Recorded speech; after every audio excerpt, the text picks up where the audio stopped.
sponsor, and I mean, we'd be good to go. There you go. So, anyways, that was our theory. Email us at ourpowershow@gmail.com. Let us know what you think, or if you have any other laws that you think should be amended. Also send that to us. That could be fun. We'll talk about them on our next show. We'll debate on those, see whether we like them or not. Odds are we'll probably play devil's advocate versus angel on that, because that's always fun. We like to argue with each other. So we do. So if you hear this, which we encourage you to do, obviously if you're listening to this, we don't need to encourage you anymore. But get your friends to listen to it. Exactly. Because we want to hear your ideas. We do this for you guys, so let us know what you think. So well, we also do it a lot for us. Yeah, that's true. We like to drink and we like to talk. So it's factually correct. All right. So Matthew, now that that's cleared, I do have headlines as of about 20 minutes ago. So I'll go ahead and go through those. We've got the Steelers, not Jerome Harrison. What's his name?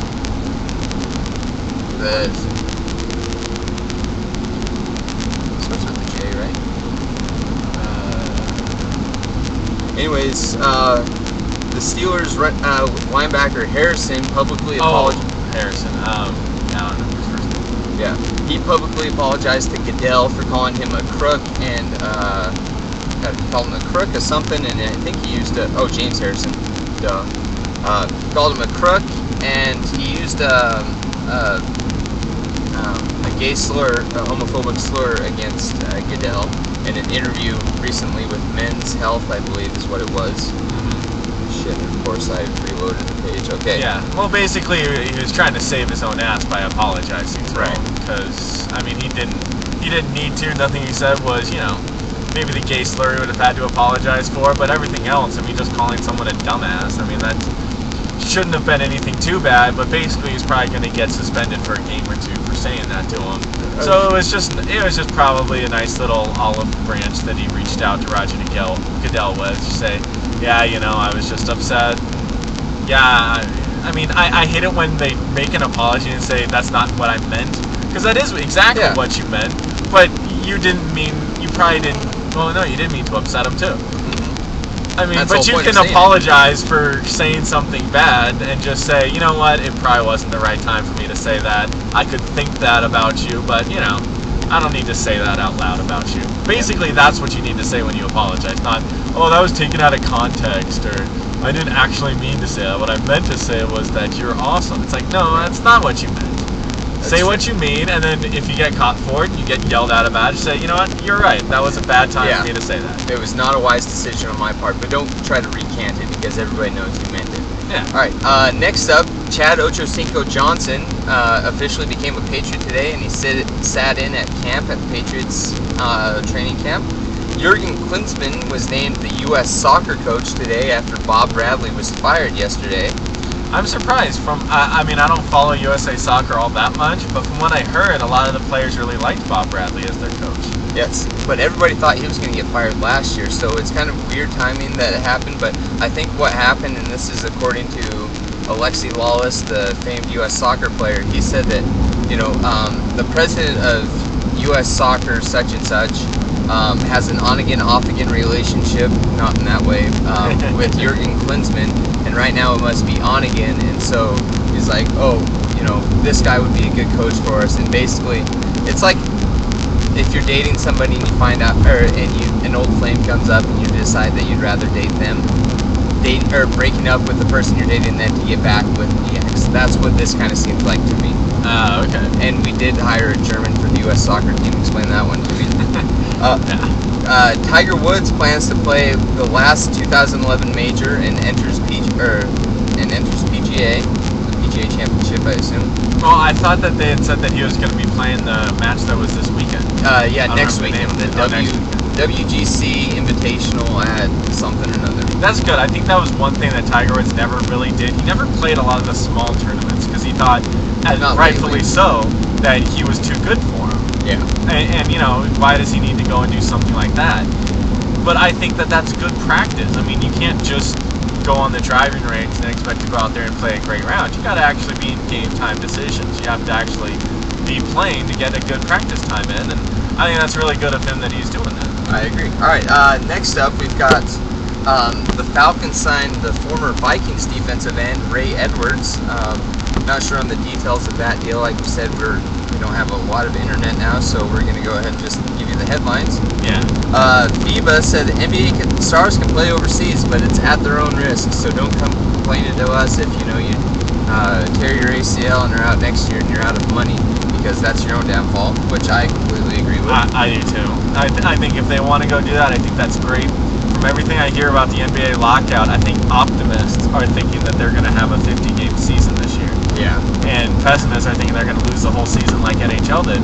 Which, if I hear more people on ESPN saying that that's going to be the longest lockout of any of the major sports, I'm going to hit them all, because hockey was out for a whole year. Yeah. And I mean, hockey still technically is it's the last major sport. But I mean, it's higher up than like soccer and some other stuff. I mean, it fills the arena. Softball. Yeah, exactly. And it was a major sport. It had a lockout for an entire year. It pissed me off to no end. Yeah. And so they need to realize that. They need to realize, I mean, they're supposed to be sports experts. Even if it's not their sport, they should still know that, hey, there was another league that was locked out all year long. And they came back better. And the NBA could do that too. Absolutely.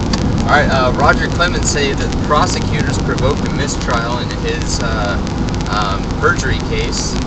Again, we don't know the details of that due to the internet restrictions, but you can go ahead and assume Roger Clemens is being a douche. Yeah, that's kind of what he does best. Yeah. Next up, Travis Pastrana's injuries cloud his plans for NASCAR. I don't know what injuries he's currently sustained. Okay, I had heard about this one last night. It was a guy who was in the X Games. And a motorcyclist. Yes, and he was trying to do like a, he was the first one to do like a double backflip on his motorbike. And I think he fell doing it the other night, and he hurt himself because he was going to be flying back to Indy to do the race this weekend. Oh, the Brickyard. Yeah, and then fly back to the X Games to go back and do that more. But since he hurt himself doing his like signature trick, which he's only landed a couple of times, he's not going to be able to go back anymore. Alright. Well, thank you for updating us. Yeah. Alright, officials say that Little Leaguers' visas from Uganda were denied over age discrepancies. What happened here, and we actually did read this story before we went on air, is that the Ugandan players, they submitted documentation, but when the parents went into the U.S. visa office to interview for them, the parents gave different dates than the documents showed. So they're saying, well, my son was born on January 13th, 1994, and it says, or I guess it'd be 98 now, or 99. Oh, wow. Anyways, yeah, and the U.S. officials are saying, really? Because it says they were born on April 27th, 2000, or 2000. No, that's wrong. And so they're like, denied. Sorry, you can't provide us with, the correct documentation, or you can't, give us correlating documentation. So we are going to go ahead and deny you of this. Which I totally think is fine for two reasons. Number one, minor league, or the Little League, has so many problems with people who are overage, who are just said to be younger, and they come in and play, and they have it's basically cheating. The other reason why is that if I were to go into a country and I were to lie on my entrance documents, they wouldn't let me in. No. If I were to put a different age on there, they would kick me right the hell out. I mean, just because it's sports, just because it's a Little League team, doesn't mean that they get different treatment, and they shouldn't. And so I'm totally fine with that. There's going to be people complaining. But yeah, there's going to be plenty of uproar against the U.S. and the visa office, but really they're just doing their job. So get off their backs. If this was some migrant couple or migrant family that came in and did the same thing, the U.S. would deny them too, and nobody would know anything about it, which happens all the time, I'm sure. Yeah. And Matthew, the sad and final news of today is due to the NFL lockout, there will be no Hard Knocks season on HBO this summer. Oh, really? It is unfortunate. It is one of the casualties of the lockout, which is sad because I actually want to see a Patriots Hard Knocks just because I want to see if Albert Hainsworth and Chad Ochocinco lead Bill Belichick to erotic asphyxiation. Because that would be awesome. Rest in peace. I had heard earlier that they had already decided which team it was going to be. And I don't remember which one it was, but I remember there was one that I wasn't really expecting. It would have been like a like a Denver Broncos or a Arizona Cardinals. It was someone else like, dude, really? Do they have enough good storylines to actually do that with? Yeah. Because, I mean, most of the time there's good storylines. Like the Cincinnati Bengals, when they did that, they had Ocho Cinco, they had a bunch of other loudmouth people. Last year was the Jets, and you know that one was going to be great. Rex Ryan was just swearing all over the place, and it was a lot of fun. But, yeah, so it's like, I thought that they had a team, and I thought, I was like, wow, why are they doing that team? Alright, so, yeah, or like the Houston Texans or somebody like that. It's like, really? And there's not a whole lot of, you know, national fan. There's not a really big national fan base for those teams, so it wouldn't be really a good draw for HBO. So anyways, those are the headlines going on right now. As of lately, I don't believe there's any sports. Oh, I guess I can check on my other app. Thank you, iPhone, for this. Well, while we're talking about football, let's come to something that's close to your heart. As Nnamdi Asomugha, as of this morning, there was 3 teams that were vying for him. They didn't know who one of them was, but I think it's come out now that it was the San Francisco 49ers. Was one of them. They just did release Clemens. And they dropped out of his because I think that the price was going to be too high. The other 2 are the Jets and the Cowboys. Your Cowboys. Yes. So what would you think about Nnamdi going to the Cowboys, reuniting with Rob Ryan, who was at the Oakland Raiders for the longest time, who kind of helped teach Nnamdi Asomugha? I love the idea. I couldn't be happier if that happened, just because I think that, you know, Dallas' secondary sucked last year. Asomugha is just amazing. Terrence Newman is well past his prime. I mean, for God's sakes, move back to safety or something, you know. Yeah. And allow Michael Jenkins to roam the other side of the field as the other cornerback. Hope that he regains his Pro Bowl form, and then all of a sudden you have a good secondary. You know, that would be awesome. Or, you know, keep Newman in as the third defensive back, or move him over, put Jenkins as the third defensive back.